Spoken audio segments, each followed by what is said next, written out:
My name is Linda Seward, and my quilt is called Sharing the World with Fungi. Well, at the beginning of the pandemic, I decided to learn all about nature.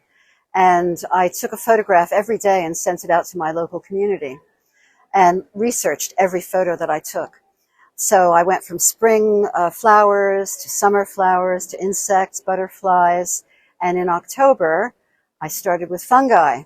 And I found out that I have many, many species growing in my own garden, including these, which are quite well known. They're fly agarics, and the Latin name is Amanita muscaria. And they are poisonous, although squirrels eat them, and they can cause psychedelic effects. And these are my own photos, printed on the fabric by the Silk Bureau.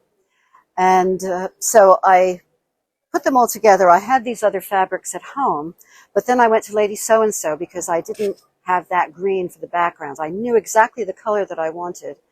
So I went into the shop, brought the blocks, and then I saw this fabric, which it's printed marijuana leaves, and I thought how perfect. It melds with the psychotropic aspects of my mushrooms.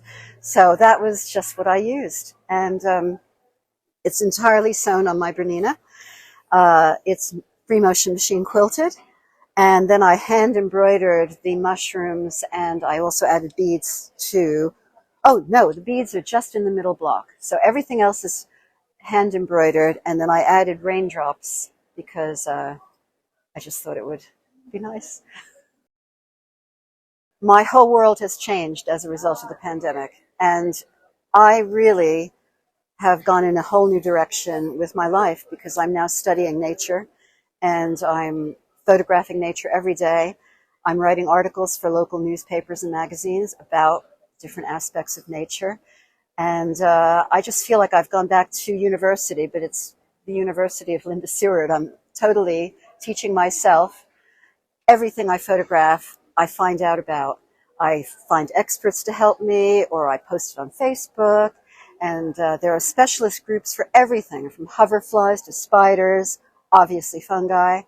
And people are very generous with their time and help me identify things. I don't post anything that I can't identify.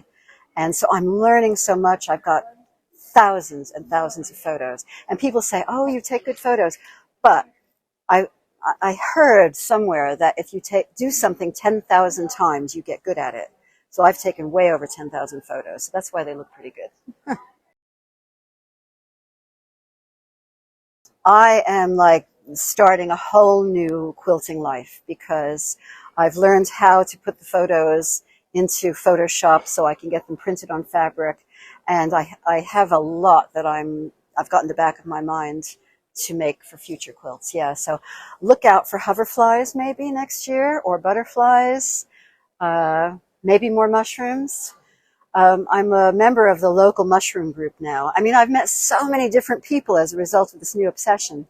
And we're using this quilt now for all of our meetings when we meet the public. So it's going to be hanging there, and it'll attract people to come and talk about fungi. Oh, I think it's flourishing. I think there's a lot of young people coming in. I'm very encouraged by what I'm seeing at this show.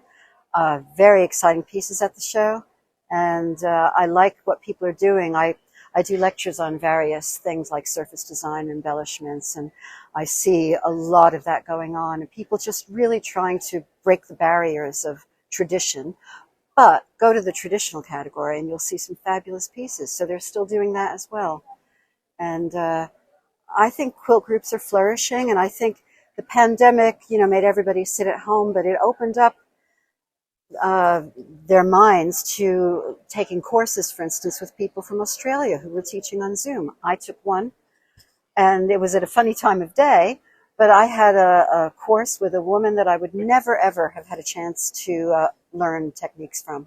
So there's been a lot of positive aspects from the pandemic.